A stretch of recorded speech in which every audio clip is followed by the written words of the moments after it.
Welcome back to Checkpoint XP on campus. Your host, Norris Howard, here alongside friend of the show, Coach Adam Antor of Aquinas College here in the great state of Michigan, and also a fan of the offset stream setup.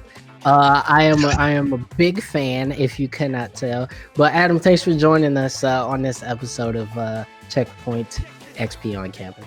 Thanks for having me. Yeah, and so we wanted to reach back out to you because we know this school year is unlike any that we've ever had before, especially in the context of esports, but just in the context of just human history. What has the situation at the university been like? I know you're back on campus, and some kids are back on campus. What has it been like getting everybody reacclimated? I mean, there's this excitement that's just like any other fall of getting back on campus. Students are happy. You just see like the skip in a student's step this first couple weeks of school before they get hit with the academic rigor, and then they start losing that later on in the semester. So there's still that, but everything is so different. I mean, you've got masks, you've got social distancing, and what we're doing right now is we're as a program, we're 100% remote still. We're not allowed to use the lab at this point. In a couple weeks, we're supposed to be allowed in there, but even using the lab will be completely different with social distancing and kind of the limits to how many people can be in the lab. Just across campus, we're doing like daily. You have like a daily checklist you gotta submit on an app about symptoms, if you've had any symptoms, if you've been in contact with anyone.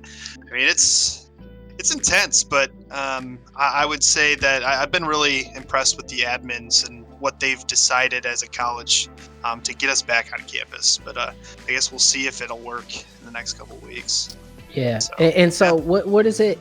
What has it been like? You say you guys are 100% remote as a program. What has it been like over the summer and now that the semester is getting ready to start in earnest, and it's underway, and play is about to start in some capacity? What is it like from a coaching perspective, trying to do that remotely when you've been used to having your own space? It's difficult. What I'm trying to do, as well as my coaches are trying to do, is differentiate between the online summer experience with the online fall. All right, now we're getting ready for competition. And it's very difficult when we're not in person because a lot of it does feel like we're still kind of practicing from our home over the summer, and making sure that players are being active and in practice and listening to coaches is a lot more difficult online. So there's a lot of challenges there. But we've upped the amount of practice we're doing. We're doing a lot more scrims now. Our first competitions start in mid-September. The big one is Hugh Fest, hosted by Harrisburg, where some of the top league teams and Overwatch teams across the country will be competing. And this year it'll be all remote, which is new for this event as well. So it's different. It feels weird. I mean, I hope the players are feeling different than they were over the summer, but it's hard. It's crazy, man. It's just this whole our world is crazy right now. It is. It is really hard to explain, and it continues to be sort of confounding in terms of getting people excited really to go back to school. And I'm happy to hear that the energy on your campus is overwhelmingly positive, because there are a lot of schools across the country where people are very concerned, and they are struggling to bring a lot of students back, especially at the super large public state schools where, I mean, it is nigh impossible to control the flow of students and traffic. So I understand that, but I want to ask one more question in terms of from a coach's perspective. A lot of stuff, like you said, is going online. Have you got any indication from tournament organizers or conference organizers and stuff like that about when anybody expects to maybe be able to host small LANs or small in-person events? From my perspective and my interactions with tournament organizers, we are told, and kind of the situation is, don't plan on anything before January. And then everything else is up for question. I guess, I mean, it's going to be the same at the pro level as well. Minus like the the ability to do bubbles, but we can't do that really. So yeah, no in person for the rest of the year. I guess that's your big story. It's kind of how everyone's planning right now. So I don't know. It's crazy. I mean, but we're so lucky that we can still compete online. Absolutely. I mean, that's what I keep going back to is a lot of traditional sports, they're completely shut down.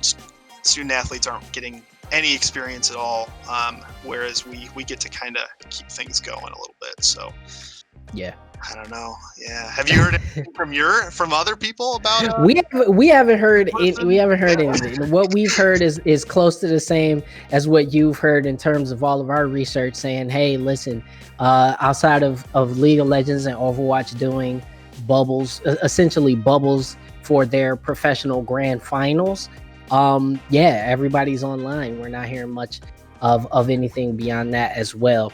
But the last thing I want to ask you, Adam, moving forward and looking at how different the world is going to be in 2021, what do you think is going to be the biggest takeaway for universities, for esports programs in the post-COVID world? What do you think most people are going to look at and say, you know what, that was a big thing for us to learn then? I think we're going to continue to see that there's value to be put into an esports program at the college level. I don't know if it's going to be a completely philosophical change. But I mean, I think really what it's going to come down to is specific universities and what those coaches that already have programs choose to do with this opportunity. And really, that is what it is for a lot of colleges. It's an opportunity to showcase what you've been working on or what esports could be on your campus. And if you just kind of coast through it and don't do anything exciting, it's not going to change how the university administration looks at you. But if you decide to really make a change and make waves and maybe get other students on your campus involved in a variety of different ways with gaming, it could really help you expand a program on your campus. And that goes for not only the varsity side of things, but also clubs out there. If esports clubs are willing to organize esports tournaments for traditional athletes whose whose seasons might have been canceled, right, that's going to look really favorably for you and your club when you're going to ask for money and support from your university. So yeah, I don't think the COVID era is going to really change philosophies of university administrators, but it's an opportunity for specific programs to really showcase some things. So, well, Coach Adam Antor of Aquinas College in Michigan, thank you so much for joining us. Always a pleasure. Friend of the show. You know, hey, listen, everybody, follow this guy. Every time we talk to him, he always drops gems. He's always available. For folks out there looking for a program, if you're in Michigan, if you're anywhere around the country, Adam's a great guy. You're looking for a good program, slide over to Aquinas College.